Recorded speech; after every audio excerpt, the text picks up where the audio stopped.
పిల్లలు తల్లిదండ్రులు ఎదిరించేవాళ్ళు లేరా? చెప్పండి. ఈరోజు పరిస్థితులు చూస్తుంటే పిల్లలే తల్లిదండ్రులకు ఎదిరిస్తున్నారు.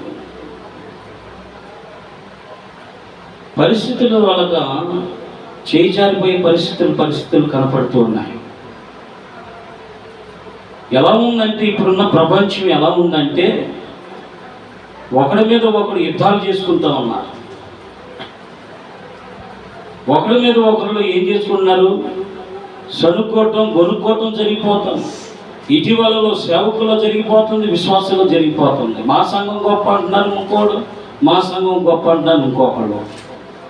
మా సేవకుడు గొప్ప అంటున్నాడు ఇంకొకడు, మా సంఘం కాపు మా గొప్పడని ఇంకోడు అనుకుంటున్నారు. ఒకవేళ వాళ్ళ పరిస్థితులను బట్టి మనం ఏదన్నా సరే ఆహ్వానించుకున్నాం అనుకోండి, అసలు లేకుండా పోతున్న పరిస్థితి అయిపోతుంది.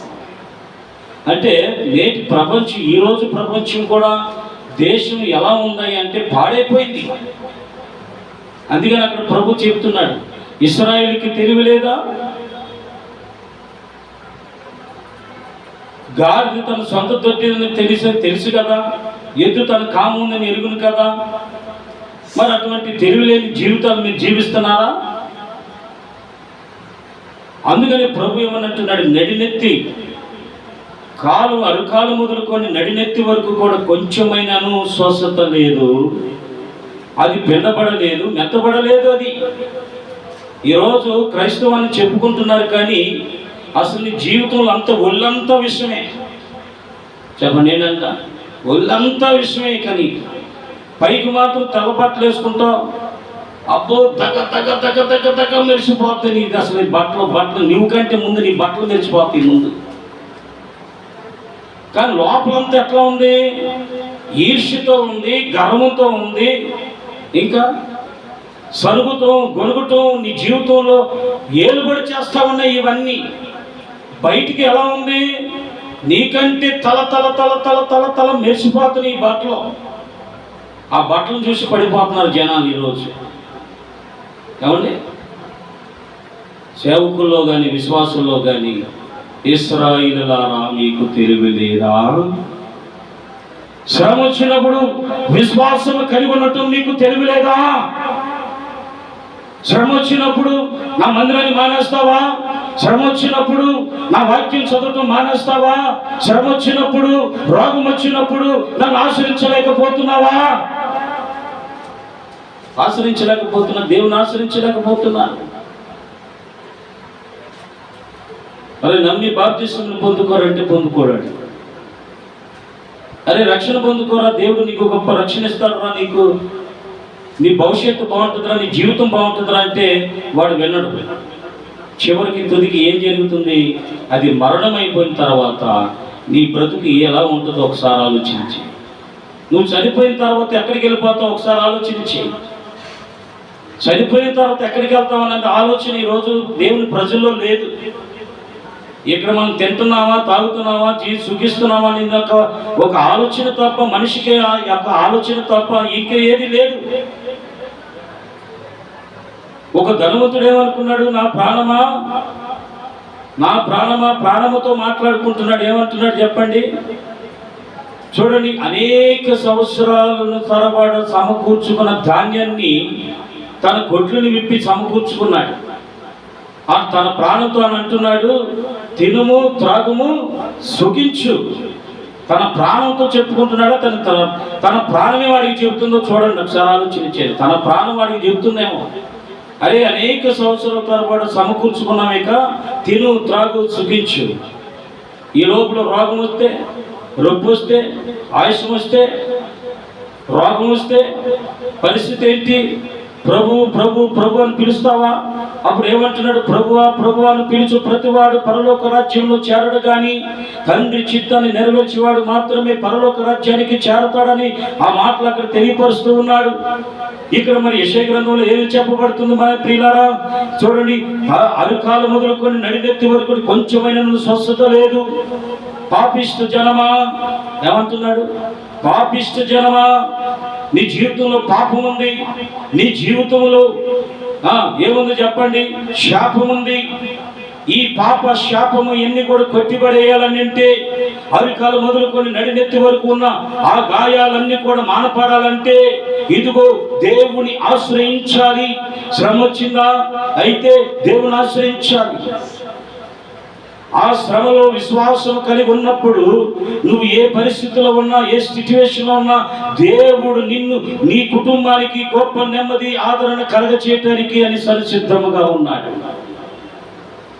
రైతులాడు హల్లెలూయా. ఈరోజు ఎందుకు ఈ మాటలు చెప్తున్నానంటే చాలా ప్రత్యేకమైన మాటలు ఇవన్నీ. ఒక మాట మనం చదువుకున్నాం, చూడండి, త్వరగా తీసి చదవండి.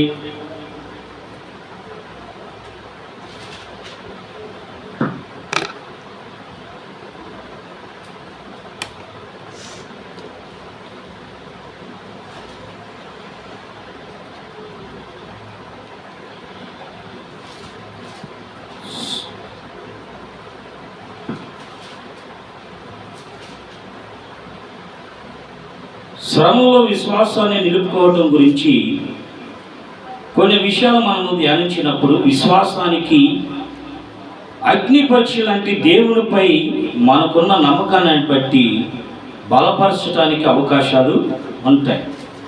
అందుకని ప్రభు ఏమంటున్నాడంటే సహనము, ప్రార్థన, నిరీక్షణ యందు మనం ఏం చేయాలంట, నానా విధములైన శోధనలు ఇరుకైనప్పుడు మీ విశ్వాసమునకు కలుగు పరీక్ష ఓర్పును పుట్టించినని ఎరిగి దానిని సంపూర్ణ ఆనందముగా ఎంచుకొనుడి. సంపూర్ణముగా ఎంచుకొనుడి. ఇక్కడ ఏమంటున్నట్టు చూడండి, యాకోబు రాసిన పత్రిక 12వ అధ్యాయము 3వ వచనాన్ని మనం ధ్యానం చేసుకుంటే ఒక మాట అంటున్నాడు, చూద్దాం. చూడండి, యాకోబు రాసిన పత్రిక 12వ అధ్యాయము 3వ వచనాన్ని మనం ధ్యానం చేసుకున్నాం. క్షమించండి,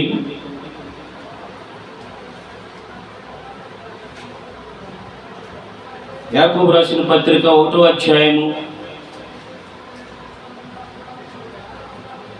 1వ అధ్యాయము 2-3 వచనాలు, 2-3 వచనాలు మనం ధ్యానం చేసుకున్నాం. నా సహోదరులారా, మీ విశ్వాసమునకు కలుగు పరీక్ష ఓర్పును పుట్టించినని ఎరిగి మీరు నానా విధములైన శోధనలో పడినప్పుడు అది మహానందమని ఎంచుకొనుడి. మీరు సంపూర్ణులుగాను అనునాంగులుగాను ఏ విషయంలోనైనాను కొదవలేని వారినై ఉండినట్లు ఓర్పు తన క్రియలను కొనసాగింపనీయుడి. మీలో ఎవరికైనా జ్ఞానము కొదవుగా ఉన్న ఎడల అతడు దేవుని అడగవాలని, అప్పుడు అది అతనికి అనుగ్రహింపబడును. దేవునికి స్తోత్ర. ప్రియులారా, గమనించండి, మనము శ్రమపడినప్పుడు ఆ శ్రమల్లో మనం ఏం చేయాలంట, విశ్వాసం కలిగి మనం ఉండాలని ప్రభు యాకోబు పత్రికలో, యాకోబు రాసినట్టు పత్రికలో ఈ మాట మనకి తెలియపరుస్తూ ఉన్నారు. నానా విధమైన శోధనలు పడినప్పుడు అది మహానందమని ఎంచుకొనుడి. మహానందము ఎంచుకొనుడి. ఎవరు ఎంచుకున్నారు? అక్కడ ఒక మాటలో చెప్పాలంటే ఆ శ్రమలో ఆనందించింది ఎవరు? మనం ఆలోచన చేస్తే మనకందరికీ తెలిసినట్టు కంఠాపదమైన పరిస్థితి యోబుని మనం చూస్తున్నాం. యోబు ఏం చేశాడు? ఆయనకు వచ్చిన శ్రమ అంతా ఇంత కాదు. బిడ్డలను పోగొట్టుకున్నాడు, ఆస్తిని బాగొట్టుకున్నాడు, శరీరం అంతా కూడా రోగమై ఏమీ లేని నిరాస్థితిలో ఉన్న పరిస్థితి ఉన్నాడు. అప్పుడు ఏం జరిగింది? యెహోవా ఇచ్చెను, యెహోవాయే తీసుకొనేను. నరుడికి జీవాత్మను ఊదిన దేవుడు ఆయన, ప్రాణం పెట్టిన దేవుడు. ప్రాణం పెట్టినవాడు ఆయనే, తీసుకున్నవాడు ఆయనే. అయితే ఈ భూమి మీద మనం బతకాలంటే ఆయన కృప మన మీద ఉండాలి. ఆయన కృప మన మీద ఉండాలి అని అంటే మనం ఆయన మాట వినాలి. ఆయన మాట మనం వినాలి అని అంటే ఆయన ఎందుకు విశ్వాసం ఉంచాలి. ఏది? అందుకని ఈరోజు యవనస్తులు పాడైపోతున్నారు, మరణించిపోతున్నారు. ఈ మరణము చిన్న లేదు, పెద్ద లేదు, అందరికీ ప్రాప్తిస్తుంది ఈ మరణం. ఈ మరణం నుంచి మనం తప్పించబడాలి అని అంటే శ్రమలో విశ్వాసం కలిగి మనం జీవించాలి. ఆ విశ్వాసంలో ఉన్నప్పుడు మనం విజయాన్ని పొందుకోవటానికి అవకాశం ఉంటుంది. రోగంలోనైనా, శ్రమలలోనైనా, ఇబ్బందులనైనా, ఇరుకులనైనా, సమస్యలతో కొట్టిమిట్లనైనా అనేకమైన పరిస్థితుల నుంచి మనం విడిపించబడటానికి అవకాశం కలుగుతుంది. ఈరోజు దేవుని క్రైస్తవమా, దేవుడి బిడ్డలంటి వారులారా ఈరోజు మనకి ఈ విషయాలు తెలియపరుస్తూ ఉన్నారు. యాకోబు పత్రికలో చెప్పబడిన మాట, నానా విధములైన శ్రమలు మీకు వస్తాయి. ఆ ఓర్పు పరీక్ష అనేది మీ జీవితంలో వచ్చినప్పుడు విశ్వాసం కలిగి మీరు జీవించండి. మీ జీవితంలో ఒక పరీక్ష అనేది ఉంటుంది. ఆ పరీక్షలో నువ్వు ఎప్పుడైతే నెగ్గుతావో, పిల్లరా నువ్వు రోగంతో ఉన్నావా, ఆ రోగం నుంచి విడిపించడానికి అవకాశం ఉంటుంది. అనేకమైన పరిస్థితులను విడిపించడానికి అవకాశం ఉంటుంది. అందుకని ఈ మాటలు మనకి చెప్పబడ్డాయి. ఈ విషయాలన్నీ మనం గమనించాలి ప్రియులా. అందుకని ప్రభు ఈ మాటలు తెలియపరుస్తూ ఉన్నాడు. మీరు సంపూర్ణంగా, మీరు అన్ని విషయంలోనే నేను కొదవలేని వారినై ఉన్నట్లు ఓర్పు తన క్రియలను కొనసాగింపనీయుడి. కానీ మనకు విశ్వాసం ఉంటే అటువాడికి కూడా విశ్వాసం ఉండాలా లేదా? ఉండాలి. విశ్వాసం కలిగి మనం జీవించాలి. అందుకని ఆ ప్రభు ఈ విషయాలు మనకి తెలియపరుచుకుంటూ వచ్చాడు. రెండోదిగా మనం ఆలోచన చేసినట్లయితే శ్రమల వెనక ప్రయోజనం ఉంది. చెప్పండి ఏంటంట? శ్రమ వెనక ఏముందంట? ప్రయోజనం ఉంది. కాబట్టి మీరు నానా విధమైన శోధనలో ఇరుకైనప్పటికీ విశ్వాసమునకు కలిగి పరీక్షలను పుట్టించినని ఎరిగి దానిని సంపూర్ణంగా ఎంచుకొనుడి. శాశ్వతమైన మహిమను ఎందుకనగా మనము దూషించినని తాత్కాలికమైనవి, అదృశ్యమైనవి, శాశ్వతమైనవి ఈ క్షణమైన తేలిగైన శ్రమ అనుకు అత్యధికమైన నిరంతరమైన మహిమలను కలుగు చేయుచున్నది. ప్రాముఖ్యమైనది ఏంటంటే అది నిత్య మహిమ మనకి శాశ్వతంగా మనకి ఇవ్వటానికి అవకాశము ఉంటుంది. ఆయన నిత్య మహిమ అంటే ఏంటి? కొన్ని మన విషయాలు చెప్పుకుందాం. మహిమ అంటే తేజస్సు. దేవునికి వెలుగు నీ మీద ఉంటుంది. దేవుని యొక్క అద్భుతం కార్యాలు నీ జీవితంలో ఉంటాయి. శాశ్వతమైన ప్రేమతో, శాశ్వతమైన మహిమతో నిన్ను నింపుతానంటున్నాడు ప్రభు. అంటే శ్రమకు ఏముందంట? దేవుని యొక్క మహిమ ఉన్నది. ఏముందంట? దేవుని యొక్క మహిమ ఉన్నది. నువ్వు ఎన్ని శ్రమలు ఉన్నప్పటికీ కూడా దేవుని విడిచిపెట్టనే పెట్టకు. ఏం కలిగి ఉండాలి? విశ్వాసం కలిగి ఉండాలి. పిల్లరా గమనించినట్లయితే శ్రమలలో ఉన్న గొప్ప విజయం ఉంది. ఏంటంటే యోనా తన జీవితంలో ఏం చేశాడు చెప్పండి? వెళ్ళమని స్థలానికి వెళ్ళకోకుండా వెళ్ళరాని స్థలానికి వెళ్ళాడు కదా. నీవే పట్టణానికి వెళ్ళమంటే తరచు పట్టణానికి వెళ్ళాడు. వెళ్ళటం వల్ల ఏమొచ్చింది? అతనికి శ్రమ వచ్చింది. కొన్ని శ్రమలు మనం కొని తెచ్చుకుంటాము. కొన్ని శ్రమలు దేవుని ద్వారా వచ్చిందనుకో, దాని వెనకాల గొప్ప మహిమ ఉంది. అది గుర్తుపెట్టుకోండి. మనంతకు మనం తెచ్చుకున్న శ్రమలో దేవుని మహిమ ఉండదు, దేవుని రక్షణ ఉండదు, దేవుని యొక్క సహాయం ఉండదు. అది మాత్రం గుర్తుపెట్టుకోండి. మనం కొని తెచ్చుకున్న శ్రమలకి ఏమాత్రం కూడా రెస్పాన్స్ ఉండదు దేవునికి. అదే దేవుని ద్వారా వచ్చింది అనుకోండి, దేవునికి రెస్పాన్స్ ఉంటుంది, దేవునికి సంబంధం. అప్పుడు ఏం చేస్తాడు? ఆ శ్రమలో విశ్వాసం కలిగి ఉన్న నా బిడ్డను నేను రక్షించుకోవాలనే ఉద్దేశంతో దేవుడు పరమ నుండి భూమికి దిగి వచ్చి నీవు ఏ సమస్యతో ఉన్న ఆ సమస్య నుంచి నేను విడిపించడానికి అవకాశం కలుగుతుంది. హల్లెలూయా, హల్లెలూయా. అది ప్రాముఖ్యమైన విషయం. ఇప్పుడు యోనా తన పరిస్థితులు ఏం జరిగింది చెప్పండి? తరచు పట్టణానికి వెళ్ళాడు, కొని తెచ్చిపెట్టుకున్నాడు. దీంట్లో ఇంకో పరిస్థితి ఏంటంటే, కొని తెచ్చుకున్న పరిస్థితుల్లో కూడా పశ్చాత్తాపకం మించింది ఇంకేది లేదు. ఆ సమయానికి నువ్వు పశ్చాత్తాపడి ప్రభు పాదాల దగ్గర పడ్డావనుకో, నీకు విమోచన ఉంటుంది.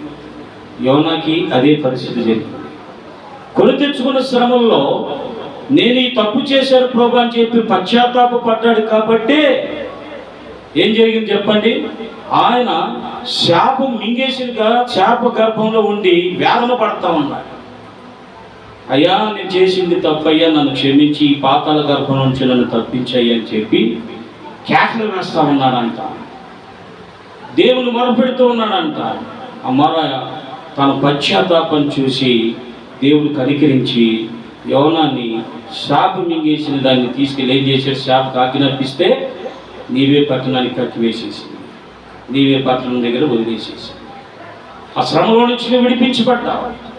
అంటే పశ్చాత్తాపం పడాలి. నువ్వు కొని తెచ్చుకున్న శ్రమల్లో నువ్వు పశ్చాత్తాప పడకపోతే దానికి దేవునికి రెస్పాన్స్ ఉండదు. ఒకవేళ దేవుని ద్వారా వచ్చిందనుకోండి, దేవునికి రెస్పాన్స్ ఉంటుంది. అంటే అక్కడ విశ్వాసం ఉంచాలి. ఇక్కడ కొని తెచ్చుకున్న దాన్ని బట్టి చూస్తే ఏముంచాలి? ఇక్కడ పశ్చాత్తాపం ఉంచాలి. అక్కడేముంచాలి? విశ్వాసం ఉంచాలి. ఇక్కడేముంచాలి? పశ్చాత్తాపం ఉంచాలి. అక్కడ విశ్వాసం ఉంటే దేవుని బిడ్డలు దేవుని ద్వారా వచ్చి శ్రమలను బట్టి విశ్వాసం కలిగి నువ్వు జీవించినప్పుడు నీకు గొప్ప విజయాన్ని చేకూరుస్తాడు. ఇక్కడ నీవంతుడు నువ్వు తెచ్చుకున్న శ్రమ ఉందనుకోండి, అయ్యో ఈ శ్రమ నేనే తెచ్చుకున్నాను, దేవుని మాట వినలేదు, దేవుని మందిరానికి వెళ్ళలేదు, దేవుని వాక్యం చదవలేదు, దేవుని వాక్యాన్ని వినటం వల్ల విశ్వాసం కలిగి దాని విషయాన్ని కూడా నేను గమనించలేకపోయాను అని చెప్పి పశ్చాత్తాపై ప్రభు నేను ఈ తప్పు చేశాను, పాపం చేశాను, శాపం నుంచి తప్పించు ప్రభు అని చెప్పి ప్రభు పాదాల దగ్గర నువ్వు పడి గోదారికి మొరపెట్టి ప్రార్థన చేసినప్పుడు నీ యొక్క పశ్చాత్తాపను చూసి దేవుడు కనికరించి ఏం చేస్తాడు చెప్పండి?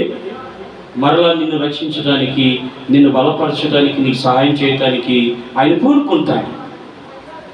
అది ప్రాముఖ్యమైన విషయం. అక్కడ విశ్వాసం ఉంచాలి, ఇక్కడ పశ్చాత్తాపం ఉంచాలి. ఇలా ఉన్నప్పుడు ఏమవుతుందంటే దేవుడు మన జీవితంలో కార్యాలు చేయడానికి అవకాశము కలుగుతుంది. కాబట్టి విషయాలు గమనించి ప్రభువులో మనమందరం కూడా విశ్వాసముతో కలిగి నడుచుకుందాం. దేవుడు తన వాక్యాలు మన వినికిడిలో దీవించి ఆశీర్వదించును గాక. ఆమేన్.